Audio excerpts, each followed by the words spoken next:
What's going on, guys? It's Greg here, aka NYPrepper. It is Thursday, September 12th, 2024, and I have another emergency alert to share with you guys. Right now it is 20:51 Eastern Time in the United States, and I'm filming this from Poland. I'm going to be here about another 9 days. So we have some major breaking news coming in from Russia. Vladimir Putin has warned that NATO lifting restrictions on Ukrainian long-range missiles will place NATO directly at war with Russia. He said this to a Russian Telegram channel, so I want to read to you his exact words. So he said, quote, "There is an attempt to substitute concepts because we are not talking about authorizing or prohibiting the Kiev regime from striking Russian territory. It already does so with the help of drones and other means. But when it comes to the use of Western-made long-range precision weapons, that's a completely different story. The fact is that, as I have already mentioned, and many experts will confirm this, the Ukrainian army is not capable of striking with modern long-range Western-made precision systems. It cannot do it. This is possible only with the use of intelligence from satellites, which Ukraine does not have. This is data only from satellites of either the European Union or the United States, in general from NATO satellites. This is the first thing. The second, and very important, maybe the key one, is that only NATO servicemen can make flight assignments to these missile systems. Ukrainian servicemen cannot do this. And so this is not a question of allowing the Ukrainian regime to strike Russia with these weapons or not. It's about deciding that NATO countries are directly involved in a military conflict or not. If this decision is made, it will mean nothing but direct participation of NATO countries, the United States, European countries, in the war in Ukraine. This is their direct participation. And this, of course, significantly changes the very essence, the very nature of the conflict. It will mean that NATO countries, the United States, and European countries are at war with Russia. And if that is the case, then bearing in mind the change in the very essence of this conflict, we will make appropriate decisions based on the threats that will be posed to us. So this is very concerning. So basically, Putin is claiming that NATO is the one planning these strikes and even operating the missiles. And some people are saying in Russia that NATO is actually flying the fighter jets, and they're the ones that are actually carrying out the strikes on Russian territory now with a lot of these weapon systems. But they're going to be carrying out strikes with long-range weapons into Russia soon. So that's what Putin is claiming. That's why he's saying that it means NATO will be directly involved in the war, because he believes that NATO is the one that's actually carrying out these strikes, or will carry out these strikes. So this is very concerning. And the Wall Street Journal has quoted U.S. officials as saying, "We are considering easing restrictions on long-range weapons that would enable Ukraine to expand its bombing range inside of Russia." And Zelensky, the president of Ukraine, confirmed that in the Kursk Oblast in Russia, there's a counterattack currently underway by Russian forces, but he claims that things are still going according to our Ukrainian plan. Okay, so Russia did start some kind of a counterattack in Kursk. They've managed to take back 1/10 of the territory that the Ukrainians took from them, and that's according to the president of Ukraine.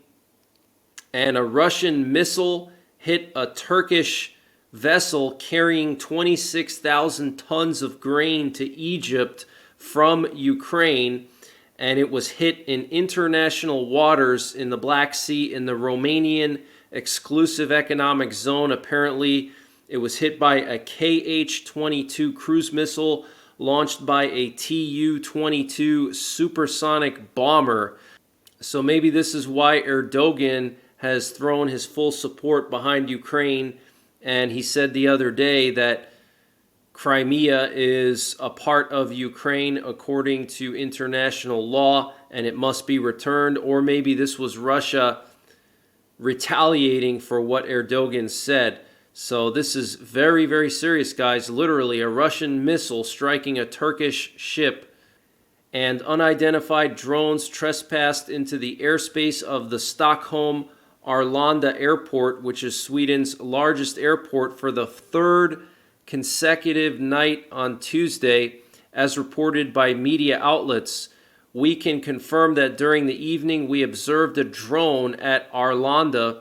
We noticed a change in the traffic pattern, and we are adjusting the traffic accordingly, Eric Kasselberg, the officer on duty at the Civil Aviation Authority, told TV4.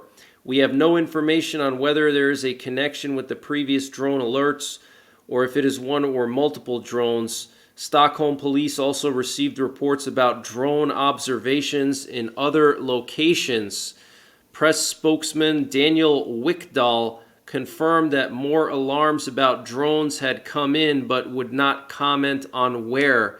The first drone incursion occurred around 2 a.m. on Monday, causing the airport to shut down takeoffs and landings for 2.5 hours and redirecting incoming flights to other airports in Sweden as well as Helsinki, Finland.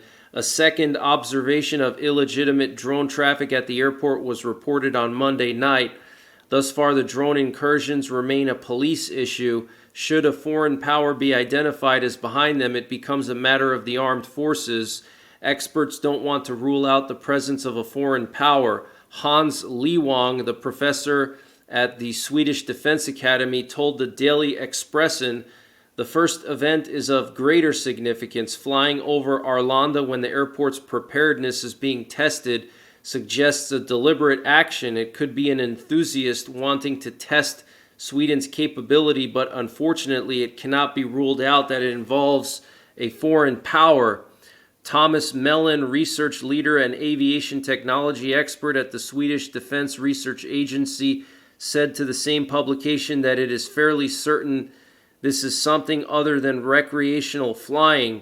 With today's most common technology, 4 craft would mean 4 pilots, and it's likely that more people are involved, service technicians and coordinators. It's a slightly larger group of people doing something. A string of Russian drone incursions into NATO member states has heightened tensions in recent months. Currently, NATO's Archipelago Endeavour 24, a joint exercise between the U.S. Marines and Swedish Armed Forces, is being conducted in the Stockholm Archipelago, potentially making it a target for exploratory drones. Arlanda, located between Stockholm and Uppsala, is the largest airport in Sweden and the third largest airport in the Nordic countries. The airport is the major gateway to international air travel for large parts of Sweden. Wow.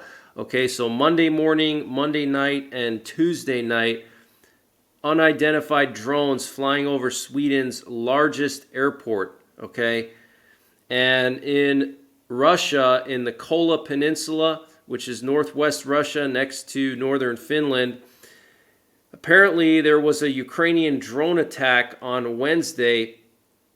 Apparently, the Olenya Air Base was attacked, which is a bomber base used by Russia to strike Ukraine.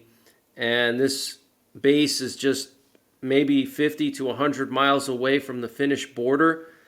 And there's now suspicion that NATO basically allowed Ukraine to launch a drone from their territory into Russia to attack this airbase that Russia has been using to launch drones at Ukraine. So this is very, very concerning. Actually, this base is only 20 miles from Norway.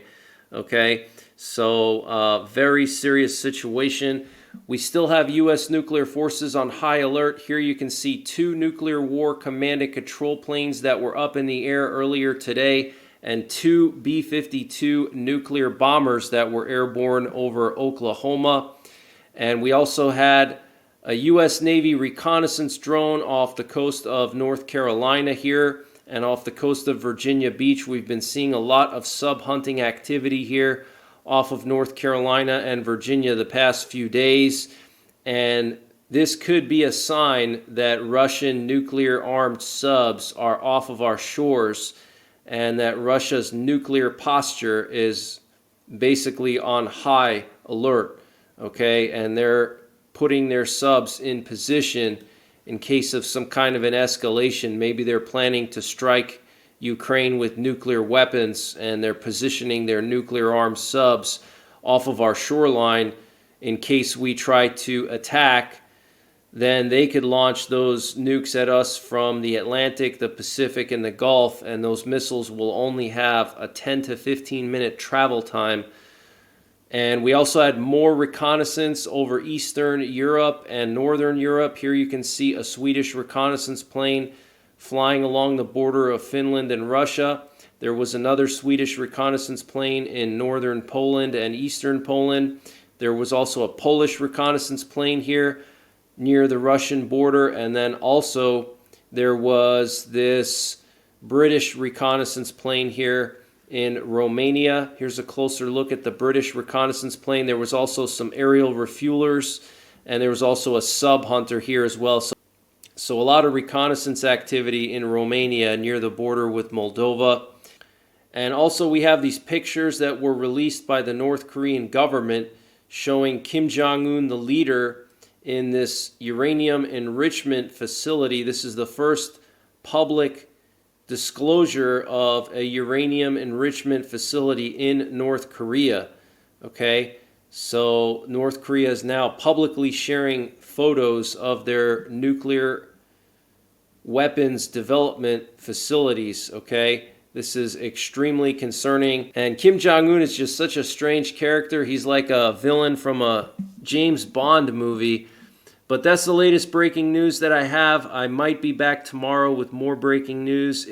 If not, you can check into my 24/7 stream. I'm going to be updating that with breaking news. And I got the flight trackers and nuclear forces radio frequencies up on that stream as well. And I'm going to be posting other types of content.